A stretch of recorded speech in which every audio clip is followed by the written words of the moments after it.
Last year, the Infiniti QX60 beat the Acura RDX and Lexus TX in a comparison, but Infiniti isn't going to just sit back idly. For 2025, there are two big changes to this SUV.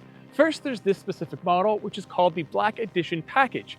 Second, the V6, it's dead, now replaced by a 2-liter 4-cylinder turbo.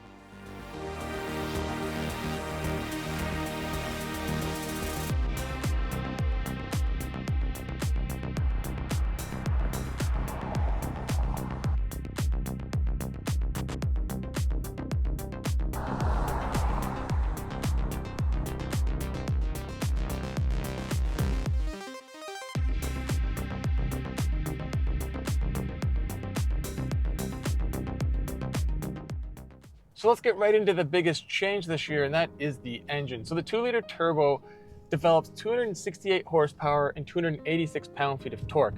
So that's down a good chunk of power compared to the old 3.5-liter V6, but it does have some more torque.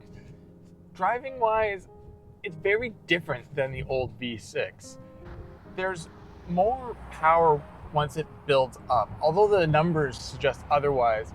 When this thing gets onto its optimal boost, it really accelerates this vehicle quite nicely. The downside is that power band's not nearly as flexible. I know this is the variable compression turbo, and turbos in general are supposed to have wider power bands, but you just don't feel it here. It feels like the transmission's constantly hunting for the right gear to put the engine into its optimal power band, which is strange because the 9-speed automatic in the Pathfinder and in the previous QX60 with the V6 didn't really have that trait. It's actually quite seamless and hid in the background, and that's not the only problem with the transmission.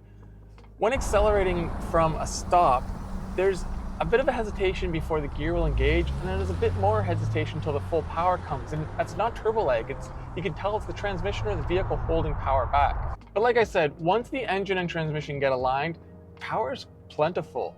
The engine's really rev happy, and the transmission is quick to react once underway, and it kind of keeps the engine always right in its sweet spot, and it pulls with pretty good authority. Now, I want to be clear, the delays I'm talking about with the transmission, that's really when you're driving at moderate to aggressive or trying to get an instant acceleration on, say, an on-ramp.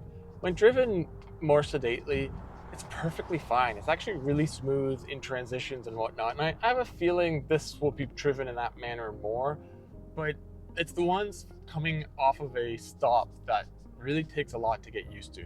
So there's good and bad with the performance, and it's the same with the rest of the engine.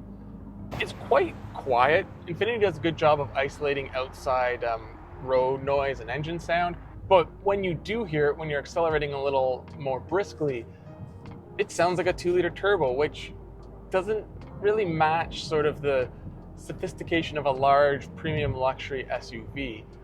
They're not the only one doing this, but in other vehicles, they kind of pump in some auxiliary sound to try to make it sound nicer overall, and it's such a little thing, but it's something I think the QX60 could benefit from.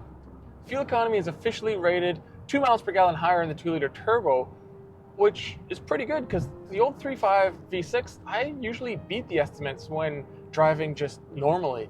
So if this engine can do the same thing, then it's going to be a rather efficient, large SUV considering it's a non-hybrid. The trade-off for that improved fuel economy number is this turbo requires premium fuel only, and at those numbers, that's really not all that impressive. A lot of makers have engines making similar or more power from 2-liter turbos that don't require premium gas. So let's talk about the other big change this year, and that is the addition of the Black package. So the Black package starts on the Luxe trim, and the Luxe trim's on the lower end of the vehicle lineup. But once all the goodies of the Black package are added, it ends up sitting dead center in the QX60 price range, and that's important because that's where this vehicle competes the best against its rivals. Costing just under 63,000 US or just under 70,000 Canadian, that puts it right on top of the Lexus TX and the Acura RDX with their smaller engines. So in the Lexus, you're getting the TX 350 all-wheel drive luxury, and that 350 has the 2.4-liter turbocharged engine, so another 4-cylinder turbo. Now it does make a little bit more power and some more torque, but it's also a bigger, heavy vehicle. With the Acura, you have the MDX A-Spec, which uses a 3.5-liter naturally aspirated V6. So expect similar trade-offs to what I discussed earlier about this engine compared to its old one. as both V6s last year made very similar power for Acura and Infiniti. It isn't that the QX60 can't compete with the MDX and TX at the higher end. I mean, as far as comfort, luxury, features, and all that, it does, but Infiniti does not offer any other drivetrains, whereas they both have higher, more potent drivetrains, which could make all the difference in that price bracket.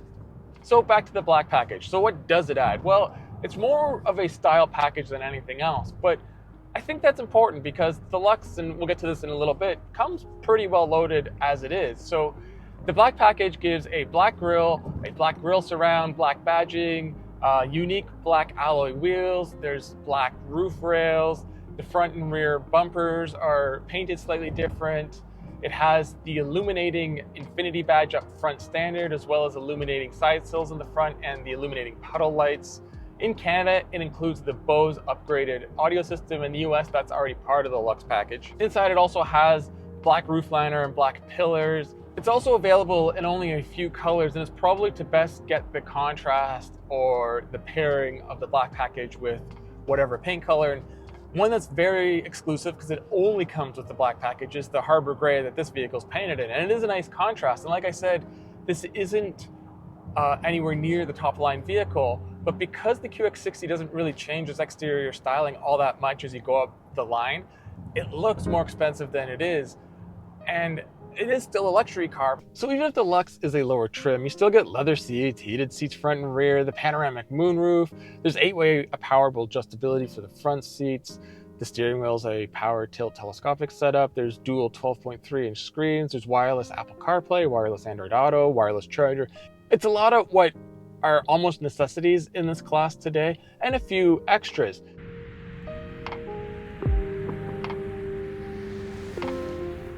Even as just an 8-way adjustable seat, I still find really good comfort in these front seats, and having the upgraded stereo is nice. I really like how the Bose speaker is built into the door. The middle row, the bench has great space. Of course, they're adjustable where you can bring the seats forward or back, and same with the backrests. And when they're put at a more forward position, you could fit adolescents to teenagers in the third row. It's not the smallest in the class, but it's definitely not the largest. It's like a lot of 3 rows. It's great for younger passengers or to be used in a pinch. Of course, the more premium stuff is reserved for the higher trims, like the power folding third row, the motion activated tailgate, the ventilated seats with massage, 120 volt outlet, stuff like that. Basically, the rest is the same QX60 we know. It's the same vehicle that won our comparison last year.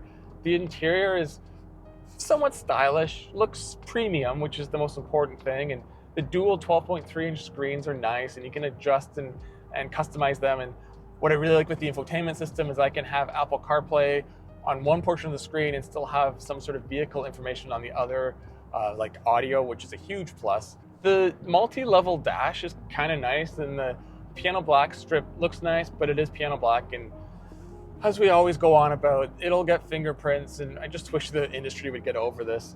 Same thing for the climate control. It's nice. I have dials for both the driver and the passenger, and all of the touch buttons are haptic, so you get the feedback when you push them, and they're laid out far enough apart that you wouldn't necessarily confuse hitting them. But again, it's finished in a shiny piano black.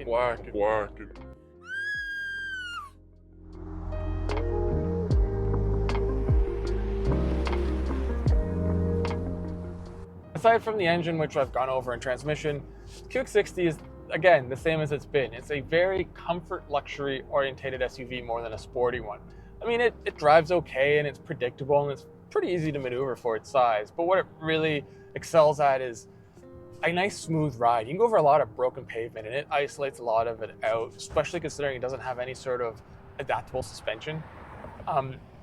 Road noise and engine noise, again, I mentioned, aren't that bad.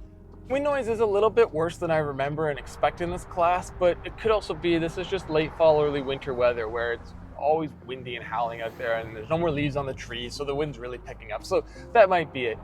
What I can definitely say is I drove a Pathfinder on a lengthy road trip this summer, and although the two are related, they don't feel anything alike inside. The styling's very different. It's just a very different feel, which is really good because sometimes when vehicles share a platform, too many traits carry over from one to the other.